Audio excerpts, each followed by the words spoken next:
Hello and welcome to Nightly Scroll. I'm Hayley Caronia. Welcome into the show. Welcome to all my homies that are already scrolling in the chat. It's so nice to see all of you. There's more blue state blues as Democrat politicians usher in more lawlessness and chaos at the expense of their constituents. Also, one Republican senator wants to do away with dual citizenship altogether, saying it's America or nothing. Then there's a new flu strain, and wouldn't you know, the flu shot isn't effective in preventing the spread of it. Who could have guessed that? And at the end of this week, Biden will be making a rare public appearance. He's getting honored for being the most pro-gay president. Imagine that being your legacy. That and corruption and nepotism and your son that, he snorts Parmesan cheese out of the carpet and open borders. Sounds good, right?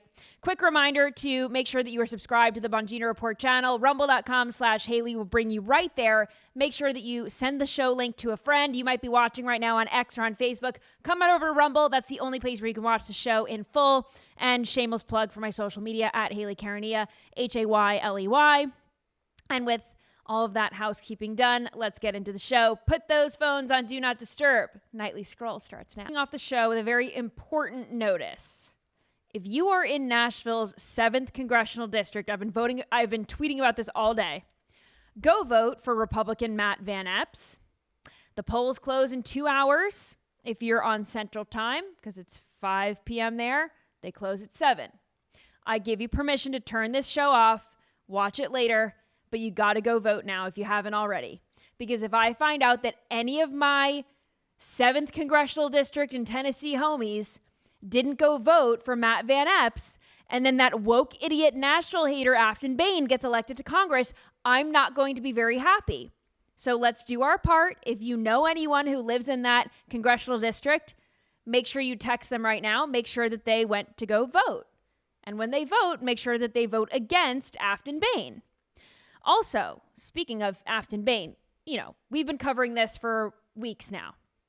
All of her resurfaced videos and hot mic audio, and she hates Nashville and she wants to defund the police and she wants abortion on demand at home and all the Democrat wish list policies, right? Well, she's also promoting her campaign on Grindr, reportedly. Ads were run by a super PAC called Stand Up for Science last week, this week, ahead of the special election. She seems to think that Republican dudes are gay. Whether that's true or not. I know some Republican dudes are gay, but I think she thinks that this is a wider net. That there are Republican men that are saying that they're straight, but they're really not. So I don't know. Whether you're gay or not, go to the polls and prove her wrong. But Democrats like Afton Bain and others push nonsensical policies like defunding the police. They put criminals above law-abiding citizens. And we see this in deep blue strongholds like California and New York. So let's start in the West. Let's start in California. In Sacramento, criminals are using mental health diversion as a way to avoid jail time. And Sheriff Jim Cooper there posted this on Instagram exposing how criminals are abusing the system. Listen to this. I got PTSD or whatever. I don't know. Sure, I got 18 felonies in it. Yeah. I got 18 felonies and they're supposed to give it to me on Monday. Right. My deal was like 10 years, but allegedly they're going to give it to me on Monday. I don't know. Are they giving you 10 years now, or are they giving you something else now? Because you have PTSD or ADCDFD or whatever. I went and seen mental health, and then I put in. I got a paid lawyer. And I requested get mental health, and they're supposed to give it to me. So what would that mean for you if they did? I don't have to do 10 years. It means I get out maybe Monday. Oh, my God. Are you kidding me? Okay, so you just listened to a phone call from an inmate to a family member saying that they didn't even have the right acronym. They didn't even have the right letters for PTSD. PSD, they don't know what they're even talking about on the phone. I just claimed that I had PTSD and I don't have to do 10 years anymore. They might just let me out on Monday. Imagine that. You just get to claim that you have a mental health problem And then you don't have to serve the time. You just do the crime and go home, apparently. You just get to roam the streets and do it again. Remember when Trump said that Democrat policies sound good, but they don't work? This is Exhibit A. Do I think we need to focus on mental health in this country? I do. We have a crisis. I think people are going absolutely batshit insane, and they're killing people over political differences and issues in their own heads. And that needs to be addressed. But we have to make sure that the policies that are put in place are not misused and abused by people wanting to do harm to our communities. You can't claim that you have PTSD when you don't, and then be let out on the streets to offend. Then think of all the veterans who have PTSD and they're actually struggling with mental health issues and they don't get any help. But criminals use these programs to get out of jail for free. This is their get out of jail for free card. That's not criminal justice reform. That's not justice. That's not making America safe again. That is exacerbating broken systems and letting inmates run the asylum, all while law-abiding citizens fear for their lives. And in New York, we find out just why sanctuary city policies are a cancer. They are a gift that keeps on giving to criminals. So here's the headline out of the New York Post. This was exclusive. New York released 7,000 illegal migrant criminals onto streets this year alone, including a machete-wielding maniac, a rapist, and an attempted killer. How's that for a headline? So it was a little over 7,000. It was 7,169 illegals had ICE detainers in New York. And per ICE, New York State refused to honor those detainer requests. So this year alone, more than 7,000 illegals have just been released. They were arrested and released. And here's what they were arrested for. 29 homicides, 2,509 assaults, 199 burglaries, 305 robberies, 392 drug crimes, 300 weapons offenses, and 207 sexual predatory offenses. How's that? But New York State let them go. Illegals protected by sanctuary policies. If that's their version of asylum, right? Because these leftists call it, they're asylum seekers. They're just Maryland dads. They're just they're just here for a better life. They're just here. They want to work. They're asylum seekers. If, 207 sexual offenses and 300 weapons offenses and drug crimes and robberies and murders, if that's their version of asylum, I don't want any part of it. That's not asylum. That's chaos. That's violence. And we don't need to allow that in our country. I moved away from all of this in New York because I didn't want to even see where it was going to go. I saw the writing on the wall in 2020. I saw how the mayor, then Bill de Blasio and Eric Adams and all of them, I saw how they ran the state and the city. And I didn't like it. Homeless people are all over the place. I tell this story sometimes, but actually I don't know if I've told this story on the show about the girl that was throwing her shit everywhere. Did I tell that? I was working at Fox and I got to work and my coworker at the time came in and her face was green. It was like white, but a tinge of green.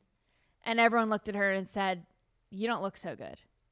And she said, "Yeah, I can't even repeat what I just saw on the subway." We said, "Well, now you have to tell us. You have to tell us. What did you see? Are you okay? Are you sick? Do you need help?" She did not look good. She said there was a homeless woman and she defecated into her own hand and started throwing it at people on the subway platform. Could you imagine you're going to work and you get hit with some homeless shit? Yeah. I moved away from all of that, obviously. And I've told the story, I know, a bunch of times. I'm not trying to be a broken record of the domestic assault that I saw on the subway. Dudes on the subway, exposing themselves to women. I mean, it's just disgusting. It's really disgusting. My roommate at the time was assaulted by some crazy guy, like a drunk guy. and I was spat on by some dude. Like, it's just a mess. Truly. The city's a mess. That was in 2020. I moved away in 2021. End of 2021. My fear is that anyone who wants to save New York is just going to do the same. They're going to leave. And then there won't be enough people with their heads on straight left in New York State and in New York City to ever vote for someone like Rudy Giuliani or Curtis Lewa who want to fix that city. I fear it is a lost cause. And it's not only criminal aliens allowed to roam the streets and reoffend and wreak havoc on society, they're also committing identity theft. Thanks to Doge, we found out that almost 4 million non-citizens received social security numbers. Yeah, it was more than 2 million received social security numbers just in 2024 alone. Yeah, that's crazy. And between 2021 and 2025, over 5 million. So everyone just say quick thank you to Joe Biden. Joe Biden, thank you so much. That was awesome. Now, a significant number of undocumented migrants, they get social security numbers, but they are fraudulently obtained. They are stolen from U.S. citizens. And they do this so that they can work here. And a lot of them do. They work here, they pay taxes here, and they use these stolen social security numbers to do so. And a lot of these immigrants, they send the money that they make back home to their home countries anyway. So it's not even like productive in our society, in our economy, but that's another issue. Now, having a social security number doesn't automatically mean that you get social security benefits. Like I said, some of these people just use these social security numbers to start working. But, apparently you can become eligible for social security benefits if you have been working in the United States for a decade. Or there's like some other criteria that these illegal aliens can obtain. So, how many illegals do we talk about on this show that have been here for 10 years, 20 years? Like, all they have to do is fly under the radar and not get caught, not get deported, not commit a crime, not drive drunk, not get stopped by police, not murder someone with a machete or whatever. A lot of them are doing stuff like that, but some of them, they just come here and they work and, they pay taxes and whatever. They just fly under the radar. So if you fly under the radar long enough, it's possible that an undocumented immigrant who stole a social security number from an American citizen can get social security benefits. That's wild. And even the New York Times did a piece on this. They interviewed someone named Dan Culver. And an undocumented migrant was using his name and social security number. And here's the headline: 2 men, 1 identity. They both paid the price. And this is crazy. So this American citizen was pulled over by a cop in Tim Walz' Minnesota. The cop pulled him over, and this guy, American citizen, said, is everything all right? He didn't think that he did anything wrong. The cop said, your license has been suspended. You've got another driver's license with some issues down in Missouri. And this guy says, I've lived in Minnesota my whole life. I've never even been to Missouri. So how can I have another driver's license in another state with some issues? How is that possible? Well, here's what the New York Times says. His case was one version of a problem that's been spreading across the country for years. The government estimates that as many as 1 million undocumented workers are using fraudulent or stolen social security numbers, a survival tactic used to pass background checks and get jobs. The numbers are skimmed from data breaches, sold in black markets online for as little as $150, and handed out in border towns by human smugglers. Wow. Many numbers connect back to U.S. citizen children, dead people, or Puerto Ricans whose numbers circulate easily across the mainland. But thousands of others belong to people like Kluver in this article. Americans whose names and identities are no longer theirs alone. Can you believe that? The system is broken. it's not working for American citizens. They're getting ripped off at every turn, whether it's taxpayer-funded flights, taxpayer-funded hotels, food, healthcare, or their own freaking identity. What a nightmare. The immigration system it's totally lost the plot. It's no longer about coming to the greatest country in the world for a better life. Now it's about criminals coming here to take everything that we know and love. And in light of recent events, we've seen just this past week, Afghan national plotting an attack in Fort Worth, a bombing that was thwarted, thankfully, by DHS. Then another Afghan national in the same week targeting our military and taking the life of Army Specialist Sarah Beckstrom. The Biden administration took in Afghan nationals with open arms. This was after, of course, the disastrous withdrawal where we left all of our military equipment and just said, see ya. Here's our military equipment. We'll take some terrorists back home with us. That was the policy of the Biden administration, clearly. And we're dealing with the fallout from that. Because people in the Middle East, they hate the West. They hate what our country stands for. They hate religious freedom. And for this reason, DHS Secretary Kristi Noem, she wants a travel ban. This is what she posted on X. I just met with the president. I am recommending a full travel ban on every damn country that's been flooding our nation with killers, leeches, and entitlement junkies. Our forefathers built this nation on blood, sweat, and the unyielding love of freedom, not for foreign invaders to slaughter our heroes, suck dry our hard-earned tax dollars, or snatch the benefits owed to Americans. We don't want them, not one. Good. Good. It is not racist to defend the homeland. It is not racist to protect your borders. It is not racist to enforce the laws. It's not racist. It's not racist. It's not racist. No matter what the Democrats say, remember, it is not racist. But one Republican senator wants to make some changes to the immigration system, ones that I don't necessarily agree with. I talked to Andy about this before the show. We don't necessarily agree with this. But anyway, Senator Bernie Moreno in Ohio, a Republican, has introduced a bill that would eliminate dual citizenship. Here's what it says.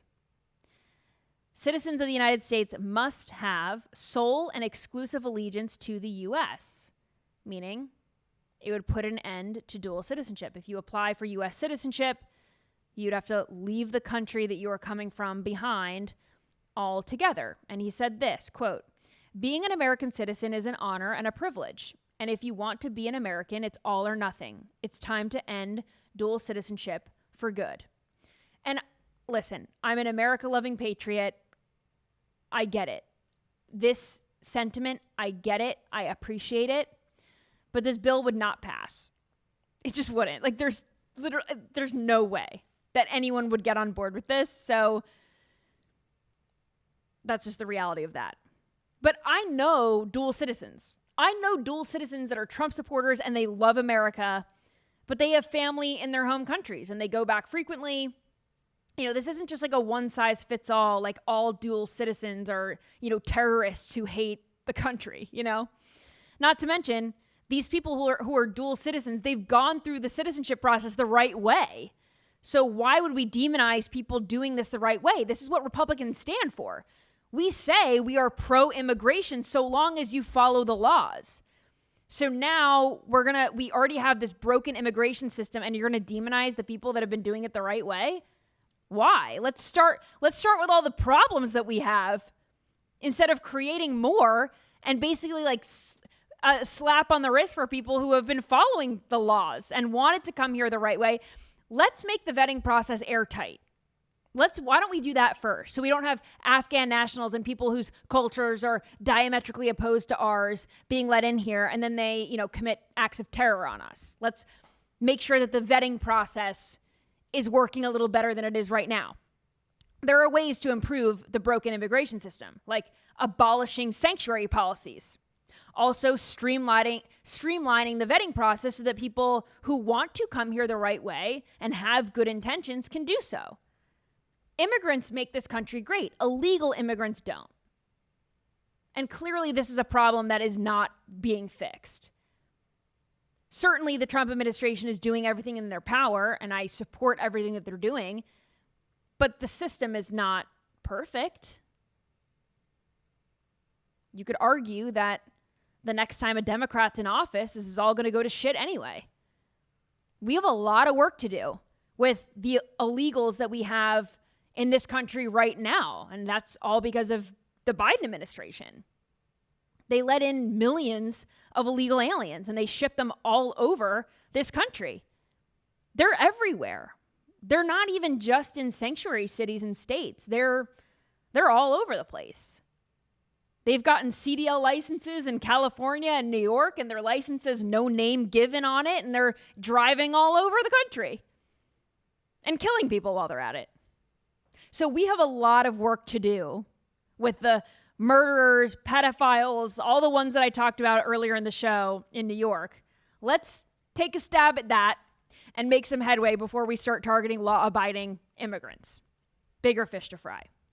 All right, taking a quick break to tell you about the sponsors for tonight's show. First up is Chef IQ. Chef IQ Sense is the wireless cooking thermometer that takes all the guesswork out of holiday meals. Your roast, turkey, or prime rib comes out perfect every time, turning, I think it's done, into, I know it's perfect. It even tells you when to flip, when to take it off the heat, how long to let it rest. Basically like having a personal chef right at home in your kitchen with you, right over your shoulder, helping you every step of the way. With Chef IQ, you can sip your cocoa and actually spend time with your family instead of hovering over the oven. And here's the best part. It's the gift that everyone will love. It is perfect for seasoned cooks, kitchen rookies, everyone in between. This season, give yourself and your loved ones the gift of perfectly cooked meals with Chef IQ. And with my promo code SCROLL, you can save 30% off and get all of your shopping done. Go to chefiq.com, promo code SCROLL, chefiq.com, promo code SCROLL. Also want to tell you about Genucel. Ladies and gentlemen, what will be your holiday gift this year? How about looking years, even decades younger, thanks to Genucel skincare?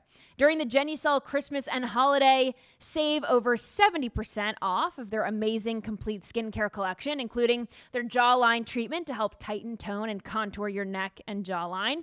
Say goodbye to that turkey neck and sagging jawline and get compliments all around the dinner table.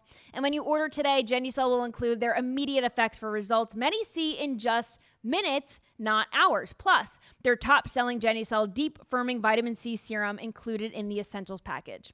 Treat yourself this holiday for 10 years off your appearance, and everyone will see the difference, guaranteed, or 100% of your money back. That is the Genucel promise. Go to Genucel.com/scroll, Genucel.com/scroll, and as an extra special gift, you will also get their classic under-eye bags and puffiness treatment, and shipping is also free. Use my code at checkout SCROLL for an extra 10% off.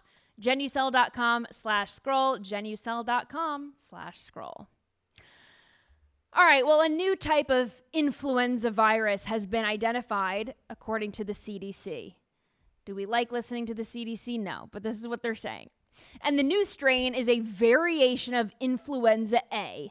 And this is technically the K subclade of influenza A, H3N2 subtype. Mumbo jumbo, no one cares, right? Okay, so here's the flu. It's this new strain.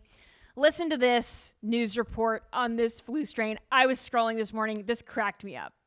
Our early signs, we could be in for another rough flu season. Cases of the dominant flu virus this year, called H3N2, are on the rise in some 39 states so far. The virus is known to cause more severe symptoms than last year's virus. In addition, a mutated version of the virus is spreading rapidly in several countries like Canada and England. The mutated strain emerged too late for scientists to update this season's vaccine, but experts say the vaccine will still offer protection throughout the flu season. Too late. Too late. It's always too late. This is why after COVID, and listen, I used to get the flu shot every year. I did, admittedly. This was the thing to do. Growing up, time to get your flu shot. Okay. I would go and get my flu shot every year. Stupid. Then after COVID, I've never gotten a shot ever again. It opened my eyes to vaccines. I've done research. I'm not doing it. I'm just not. There's a lot of risks that people don't talk about, and also they're not effective. And we see this with the flu shot. The flu shot is always predictive.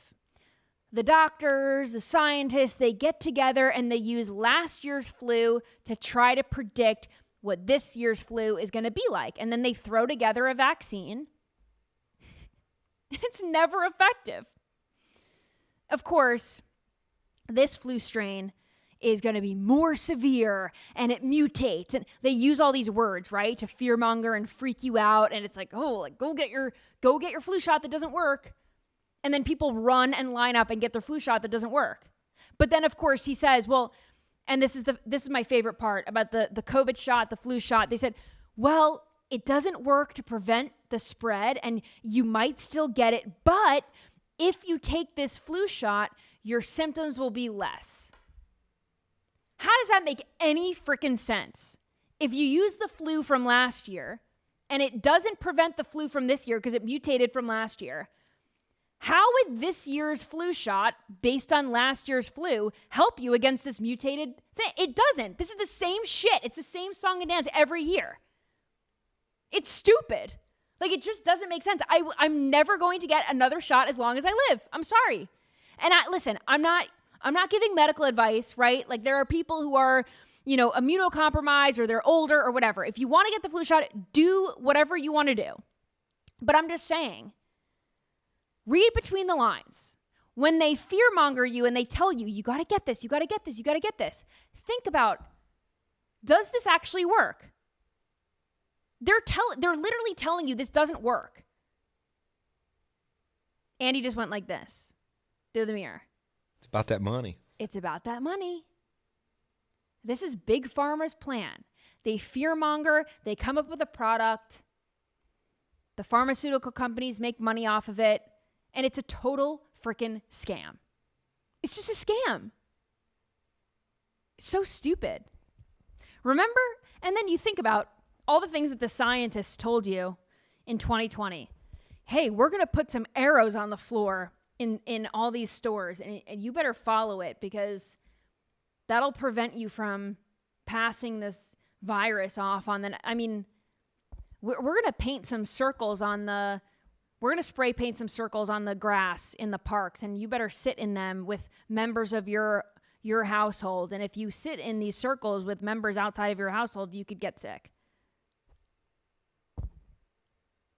It's just the dumbest stuff you've ever heard in your life.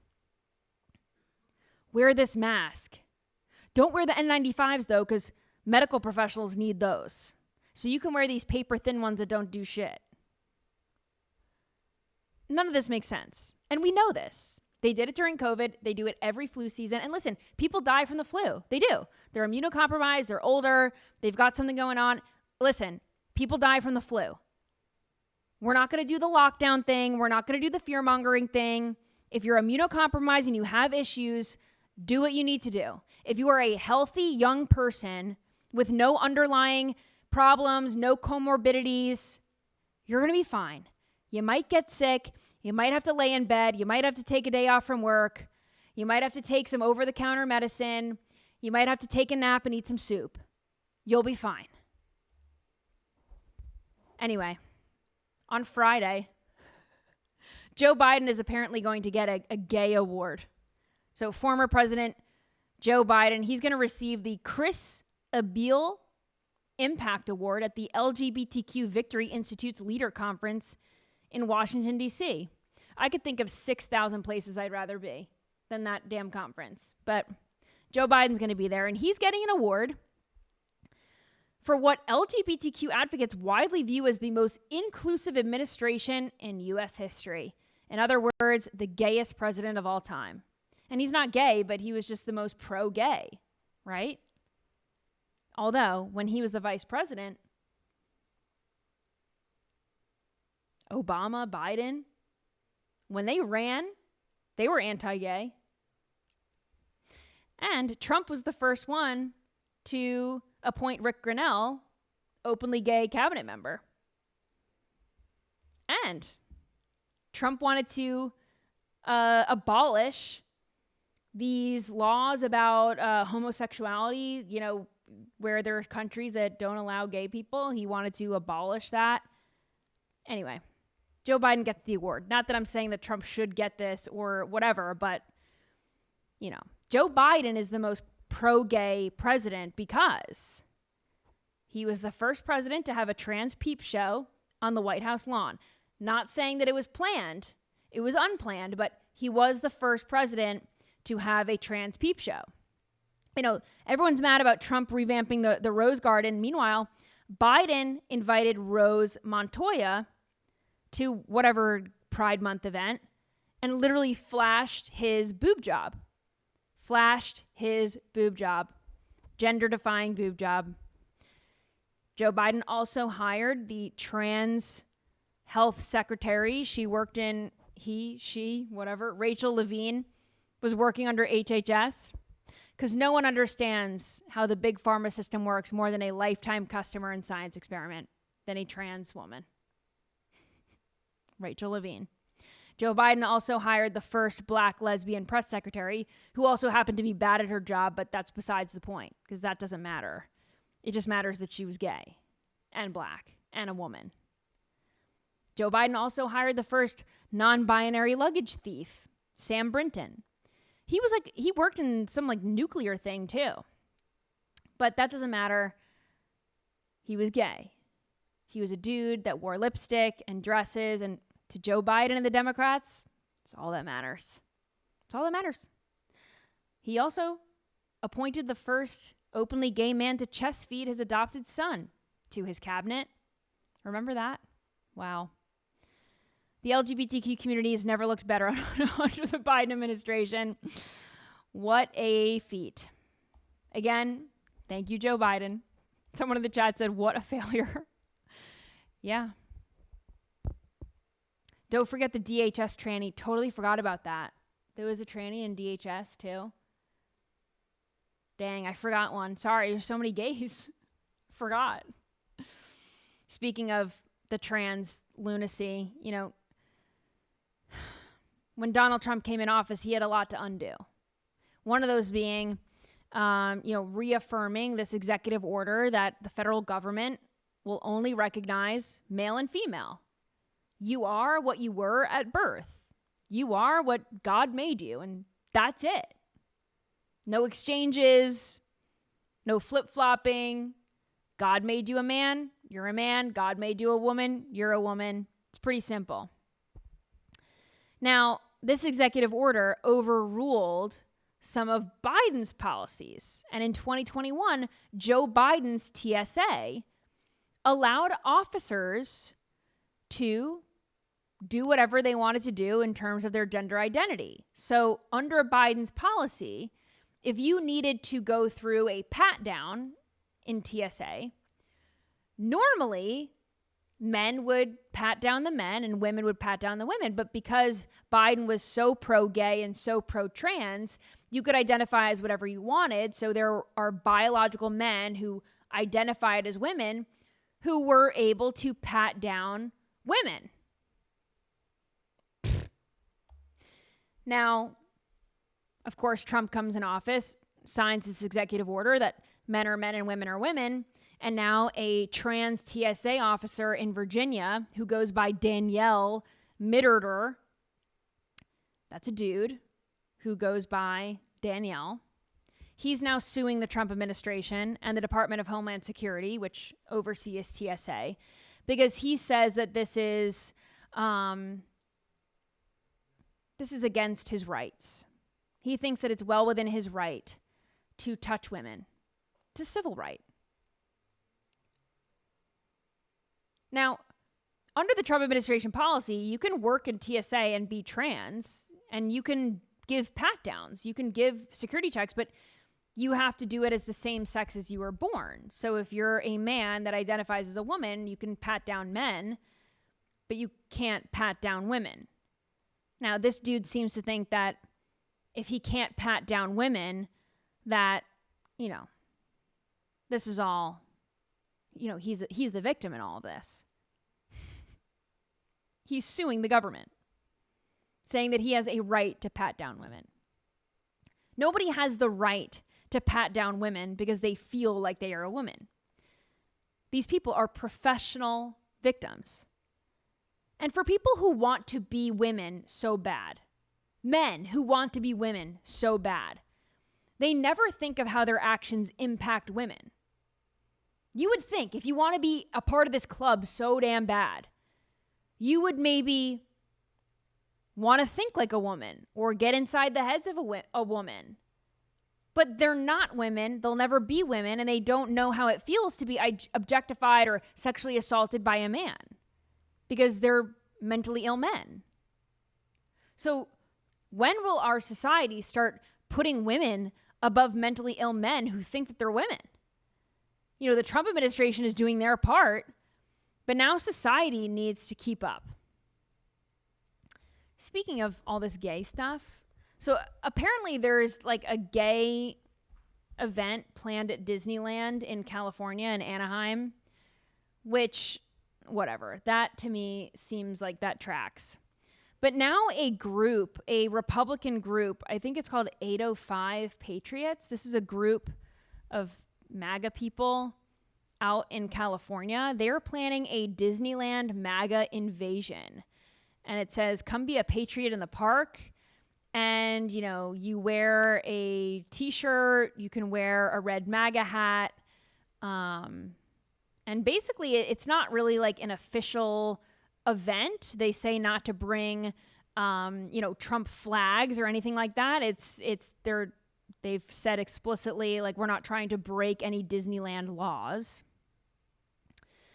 But this is odd to me because this also isn't like an official, this isn't an official, like, protest. It's not a rally. It's just a bunch of MAGA supporters that want to go to Disneyland together. And it says this meetup is strictly recreational. It's not a march, not a protest, not a demonstration or political action. Attendees will enter the park as everyday guests and are expected to follow all Disneyland guidelines. Signs, flags, and any form of disruptive conduct are prohibited. Support for American values and the president may be shown only through attire permitted by Disneyland, such as hats, shirts, and accessories. Why are MAGA people going to Disney? Better yet, why are adults going to Disney? I'm so anti-Disney adult, it's crazy. I don't know why you would get pleasure out of going to something that's for kids and families. And, you know, if you're going with your family or you're going with kids, fine. But I don't see why. Like, the Disney adult thing is an epidemic. And we as conservatives don't like Disney either. And again, you all know how I feel about cancel culture. I hate cancel culture. I hate boycotts.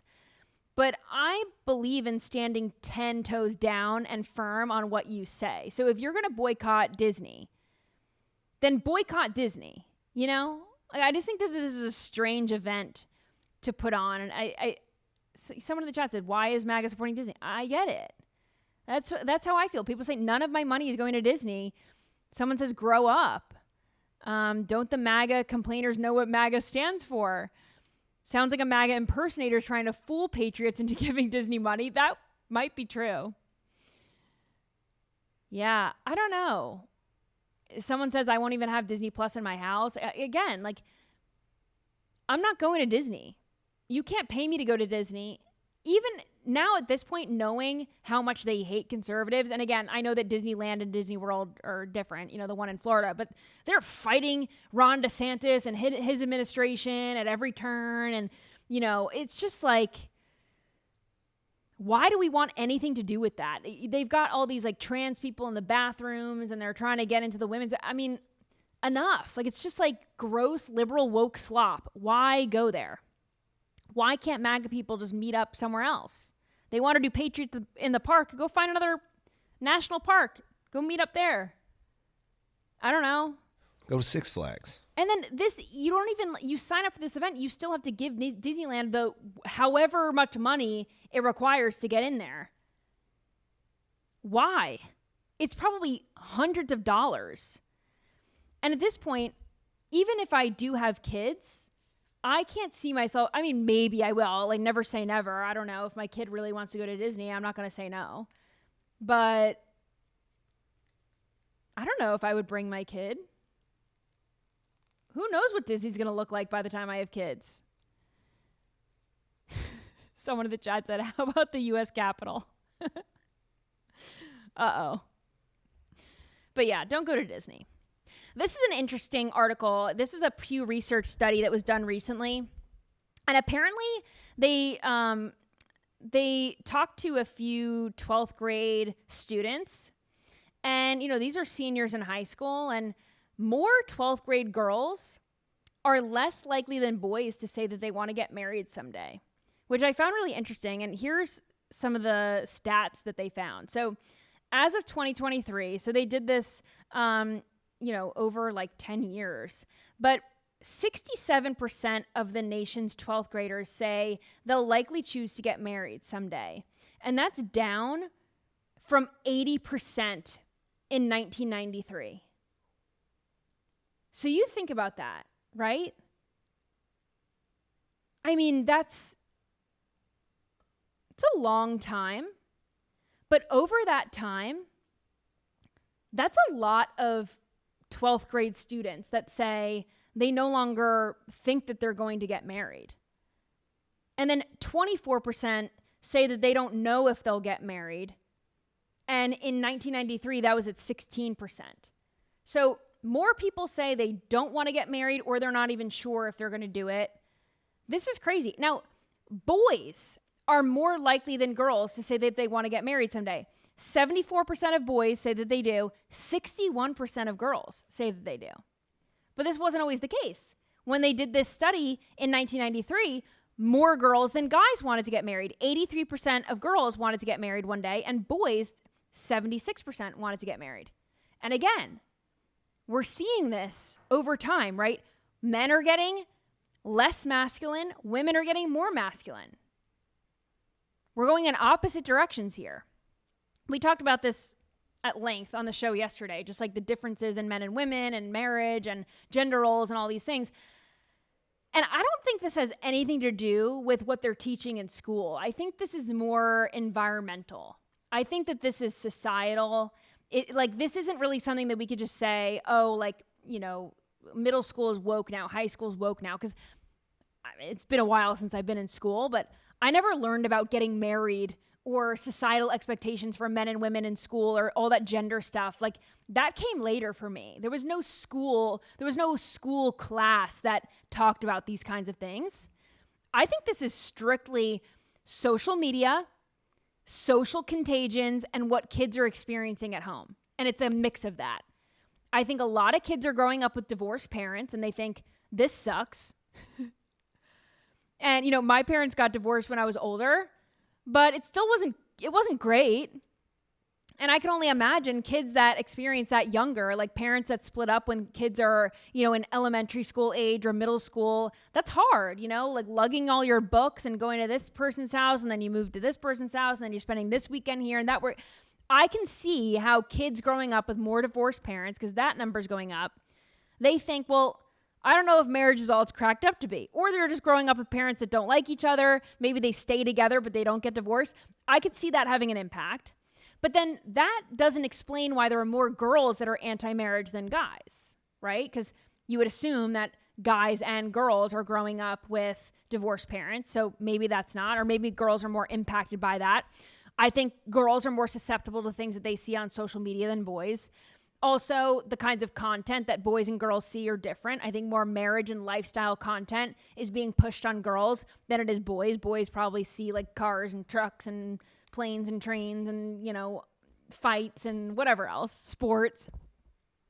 Or maybe there are more girls that are growing up with girl boss moms and they realize that this isn't really a dynamic that works for the kids. They would rather have their mom at home, or they'd rather have their mom and dad be able to pick them up from school instead of a babysitter or a nanny or another friend's mom or whatever. They'd rather have their mom and dad be available to go to their soccer games or whatever, but they're at work instead. So maybe there's an economic aspect to this as well. Just like society changes and all of these things change with it. And I wonder if this will change as they get older. Because when I was little, I mean, I always wanted to get married, but I never thought about it too much when I was younger. Like, I wasn't really concerned about it when I was a senior in high school. And I really only started thinking about marriage and what I wanted for my life when I was in college and out of college, which I think is a more age-appropriate time to start thinking about these things. You know, people are getting married later in life, so maybe this will change. But I thought that this was pretty wild. Speaking of weddings, Cory Booker got married over the weekend. And this is crazy. His last relationship was with Rosario Dawson. You guys remember that? I don't know how he bagged that actress, but they dated and then they broke up. And then he started dating Alexis Lewis. And you see these photos here. This is of their wedding ceremony over the weekend. Honestly, they look happy and they look gorgeous. I'm very happy for them. Like, this photo, I love her dress. She looks stunning. So good for them, right? They've got an 18-year age gap. He's 56. She's 38. And again, she just looks gorgeous. I have no notes. Great. But Andy, have you ever seen the Instagram account called Siblings Are Dating? No? Oh, it's so funny. There's this Instagram account called Siblings Are Dating. And whoever runs the account, like, people submit photos to them. And it's of either siblings that are like way too handsy with each other, or people who are in relationships that look so similar that it's like, it's narcissism. It's like, oh, you found someone that looked exactly like you and you dated them. It's funny. So then they post the photo of either the couple or the pair of siblings, and everyone in the comments guesses if it's a pair of siblings or a couple. And then they swipe and it shows you the answer. And it's just very funny. I think Cory Booker and his new wife could totally be on Siblings Are Dating. They look very similar. And not only that, he has a type. He has a type because Rosario Dawson, the actress that he dated before, Alexis, I mean, have we ever seen them in the same room? These are two different women on the screen right now. That's Alexis Lewis on the left, Rosario Dawson on the right. It's like trippy to look at. It's really trippy to look at. That's a dead ringer. There's really not a lot of differences in their face. It's so crazy. Anyway, they met in May of 2024. Very fast engagement. They moved in together less than a year later in April. He proposed 4 months later, got married 3 months later. They had a 3-month engagement. Cory Booker and Alexis Lewis. 3 months. That's fast. So part of me thinks, well, whatever. They could be just older and they know what they want in life. That happens, right? Or she's pregnant, or he's gearing up for a run for office in 2028, wants a wife. And I hope that they're happy, by the way. Like, I hope that they just, like, met the loves of their lives. And, like, I want everyone to be happy. I hope that. But, I don't know. Alarm bells are going off. This happened real quick. 3-month engagement? Who plans a wedding in 3 months? We had the videos, the pictures on this show when they got engaged in August. They're already married. And that didn't look like a small wedding. They are not wasting any time. So I think this has to do with 2028. He sees that the Democrats have no one, and he's thinking, this is my shot. I just need a wife. I just need a wife this time because, you know, in politics, it looks good that you have a wife or a husband. It looks good that if you have a family or you're growing a family, because then families will vote for you. It seems it's like relatable. You care about family values. You care about the nuclear family. You care about, you know, policies that impact families, like education, things like that. I think he's setting himself up for something else. I do. All right. I know we're getting to the end of the show. I really do want to cover this story, though. Or should we? Yeah? You think so? Okay. Andy says to hit this story, and then we'll save everything else for tomorrow. But this student she's a Christian student, Samantha Fulnecki. She's a junior at Oklahoma University, and she's a psychology student. And she unfortunately had to submit a complaint and a formal grade appeal after her professor, Mel Kurth, that goes by she, they pronouns. It's a man, but goes by she, they pronouns, gave her a 0 on an assignment where she talked about God's role in gender norms. Men are men, women are women kind of thing. The audacity. But after her story has gone viral, Oklahoma University has looked into this instance, and they have put that instructor, this graduate instructor, on leave after this student, Samantha, claims that this is discrimination because she wrote an essay about her faith. And this was a gender class. I don't know exactly what the class was, but the assignment was gender related, where you had to talk about gender roles and whether or not, or what happens to you in society if you don't follow gender roles. And this student, who's Christian, took, the approach, well, I'm Christian, this is my worldview, and this is why traditional gender roles work. Again, men are men, women are women. God doesn't make mistakes. She was given a 0 on that assignment. And when you look into this story and you read the parameters for the assignment, she hit the nail on the head. She answered the question. It was well written, all of that. So there's no reason for her to get a 0 other than the fact that this trans demon was offended by it. So he had a personal issue with her worldview and decided to give her a 0. Well, the University of Oklahoma put out a statement, and they said this in part: the University of Oklahoma takes seriously concerns involving First Amendment rights, certainly including religious freedoms. Upon receiving notice from the student on the grading of an assignment, the university immediately began a full review of the situation and has acted swiftly to address the matter. And like I said, that teacher has been placed on leave. But it's made me think of how conservatives like myself got through college. And, I went to a liberal arts school, and the student body was very conservative where I went. But the teachers were not. So we dealt with this a little bit. I pretended to not be conservative in my classes, right? I was interning at Fox News. I was a campus associate. I was planning political events on campus. I was working with the Young Republicans on campus. I was hosting debate watch parties on campus. I mean, I was not quiet about my conservative beliefs on campus, but I was on an academic scholarship. I couldn't afford to get a 0 in any of my classes or on my assignments. And I had a gay professor that was teaching some gender BS class that I had to take, right? Because it's a liberal arts class that you have to take some classes that you don't want to take. And I had a gay professor. And I remember, you play the game a little bit. There's something to be said for just playing the game, right? Any essay that I had to write in class, I got around it. I didn't write about things that I didn't believe in, but this was a gender sexuality class. And I remember I wrote a paper about the influence of media on women's bodies and things like that. Okay, I'm not going against my beliefs. This isn't like I'm writing, Trans Lives Matter or whatever, something like that. I got around it. There's ways to get around it when, so you don't have to write about things that you disagree with. I also had a professor that told me, this was a media class that I was taking as part of my film and television journalism courses.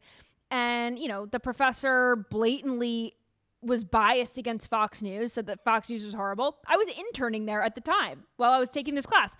Guess what? I didn't say anything about it because I figured if I let this guy know who hates Fox News that I'm interning at Fox News, well, guess what I'm going to get? A big fat 0 like this girl. I will say now, it is way more socially acceptable to be conservative and Christian on college campuses, and we have Charlie Kirk to thank for that. We do. It is way more cool to be conservative. It's the cool kids table. It's cooler to be MAGA now. People are wearing their MAGA hats. This is not the, scarlet letter like it used to be 10 years ago. when Trump first came on the scene and people were wearing MAGA hats and then getting fired from their jobs and things like that. It is a much different landscape. And I'm grateful for that. And what this woman did is absolutely the right thing to do because the teacher was put on leave. She can't be given a 0 for writing about her faith, especially when it pertains to the essay topic given. And this is the path forward. Don't do what I did. Well, listen, if you're on academic scholarship, do what you need to do, right? But this is the path forward. I think we expect colleges to be these indoctrination camps, leftist, woke, all of this stuff. We expect it. But maybe it's gotten so bad because conservatives have sat in silence for too long.